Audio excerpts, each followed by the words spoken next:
বিসমিল্লাহির রহমানির রহিম। বন্ধুরা, আপনারা কেমন আছেন? নিশ্চয়ই ভালো আছেন আর ভালো থাকেন এই শুভকামনা করি। আমি অমর মহানায়ক সালমান শাহর ভক্ত হীরা শাহ আছি। এই যে বারহাট্টা রুট, এটা আমার বাড়ির সামনে রুট। এই রুটের পাশে হলো আমার বাড়ি।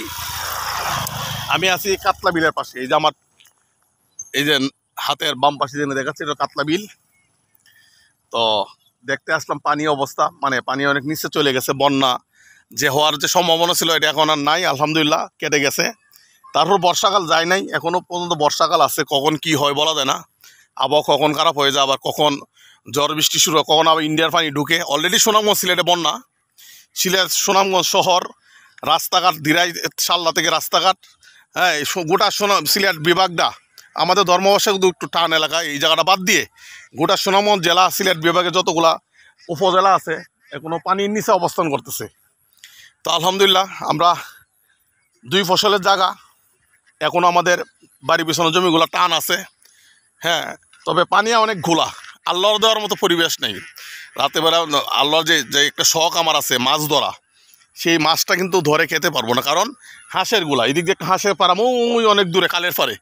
হ্যাঁ, আর একটা ফার্ম আছে নিরুপন চাচার বাড়ির পাশে, জমি কতগুলা দেখতে পাচ্ছেন। এই যে হাঁস, এই যে হাঁসে খেলাধুলা করতে দেখতে, এই হাঁস দেখা যায়। এই যে হাঁসের শব্দ শোনা যাচ্ছে। এই ঘোলা থাকার কারণে পানিটা কিন্তু ঘোলা। এটা টুটুল মামুর ক্ষেত, এন থেকে শুরু করে আল্লাহরা এক নদীর পাড়ে এই জল ভাঙে দিয়ে ঘুরে আসা যাবে, কিন্তু পানি ঘোলা। এই ঘোলা থাকার কারণে পানি মাছ ধরা যাবে না। হ্যাঁ, মানে পানিতে যে মাছ আছে মাছ দেখা যাবে না। যাই হোক, আমাদের মূল কথা হলো বন্যা পরিস্থিতির মধ্যে যেন আমরা পড়ি নাই। আলহামদুলিল্লাহ ভালো আছি, সুস্থ আছি, যে যেভাবে আছি।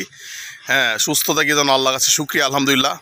আর বাংলাদেশে এখন বড় বড় যারা চাকরিজীবীরা আছে, বেনজির থেকে শুরু করে নাম কি জানি, মতিউর, আজিজ মোহাম্মদ ভাই নাকি আজিজ, সেনাবাহিনীর প্রধান, দুর্নীতিতে চ্যাম্পিয়ন। বাংলাদেশ দুর্নীতিতে চ্যাম্পিয়ন। এরা যে হাজার হাজার কোটি টাকা মালিক হয়ে গেছে। হ্যাঁ, আমাদের এই অবস্থা, যে যার জায়গা অবস্থান থেকে আমরা দুর্নীতি করার চেষ্টা করি। আমরা এগিয়ে যাব কিভাবে বলেন? ইউরোপের যতগুলা দেশ আছে, যারা আমরা নেটে দেখি, ইউরোপের প্রত্যেকটা মানুষ উন্নত হওয়ার কারণ এরা শতভাগ সুশিক্ষায় সুশিক্ষিত, এক ভাগ না, শুধু শতভাগ। তারপরে এদের মন মানসিকতা অনেক আপডেট, আপার লেভেলে। এদের চিন্তা শক্তি, এদের ধ্যান ধারণা, এদের জ্ঞান, এরা যেন উন্নত জাতি। আর আমাদের চিন্তা চেতনা একটু ক্ষমতা পাইলেই, একটু ভালো চেয়ার পাইলেই কীভাবে লাখ টাকা থেকে কোটি টাকা বানানো যায়। আজকে বেনজিরের অবস্থা দেখেন, আজকে আজিজ সেনাবাহিনী, আজকে মতিউর, এক ছাগলে যে কাণ্ড না করত, ব্যারিস্টার সুমন এটা সংসদে কথা বলছে, ছাগলের কাণ্ড না করলে আজকে সে হাজার কোটি টাকা মালিক, এটা কিন্তু ভাসত না। তা আমরা যার অবস্থান থেকে দুর্নীতি করার চেষ্টা করি, সততা নিয়ে যে চলবো, সৎভাবে চলবো, মানুষের উপকার করবো, এটা খুব কম। মানে আমার একটা ক্ষমতা পাইলে, পাওয়ার পাইলে, চেয়ার পাইলে, এন থেকে 1000 টাকা মালিক যদি আমি হই, 1 কোটি টাকার কিংবা মালিক হওয়া যায়। হ্যাঁ, এই চিন্তা আমি করি, সবসময় এই চিন্তায় ব্যস্ত থাকি।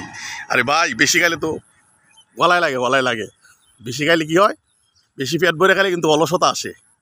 আপনি পেট ভরে খাই দেখেন, পেটে ক্ষুধা বেশি রেখে কিন্তু খান, শরীরে শক্তি পাবেন না, অলস হয়ে যাবে, শরীর ছেড়ে দিবে। আর অল্প যদি খান, আমি যেমন আল্লাহর বাইরে 1 প্লেট খাইতে পারি, আমি 5 প্লেট খাইতে পারি, 10 প্লেটও খাইতে পারি, কিন্তু ওটা আল্লাহর বাইরে মাছ ধরা বলে 1 প্লেট খাই পারি। কারণ 1 প্লেট খাইলে শরীরটা অলসতা থাকে না, এনার্জি থাকে, হাঁটার শক্তি পাই। আর যখন ফ্যাট ভরে যেদিন খাই, এদিন আল্লাহর দেওয়ার মতো পরিবেশ থাকে না। অর্থাৎ আপনি বেশি খাইলে গলায় বাঁচবে, বেশি খাইলে অলস হবেন, বেশি খাইলে জবাবদিহিতা করতে হবে। তাই ক্ষমতা অপব্যবহার করবেন না। চেয়ার যদি আল্লাহ আপনাকে একটা চেয়ার দেয়, চেয়ারের কোনো অমর্যাদা করবেন না। শতভাগ সৎ থাকার চেষ্টা করবেন, ভালো থাকার চেষ্টা করবেন। এই কামনা ব্যক্ত রেখে আমি আপনাদের কাছে বিদায় নিলাম। আমি এখন কাতলা বিলের পাড়ে আছি। এই যে আমাদের কাতলা বিলের পাড় থেকে বিদায় নিলাম। বন্ধুরা, সকলেই ভালো থাকুন, যে অবস্থান আছেন সৎ থাকার চেষ্টা করুন, সততা নিয়ে চলুন। সৎ প্রতিষ্ঠিত, ন্যায় সবসময় প্রতিষ্ঠিত। অন্যায় করবেন না, জুলুম করবেন না, কাউকে ধোঁকা দিবেন না, আর চিটিংবাজি করবেন না। এই হলো কামনা দেখে আমি আপনাদের কাছে বিদায় নিলাম। সকলেই ভালো থাকুন, সুস্থ থাকুন, সুন্দর থাকুন, আর নিরাপদে থাকুন। আসসালামু আলাইকুম রহমতুল্লাহ বারাকাতুহু।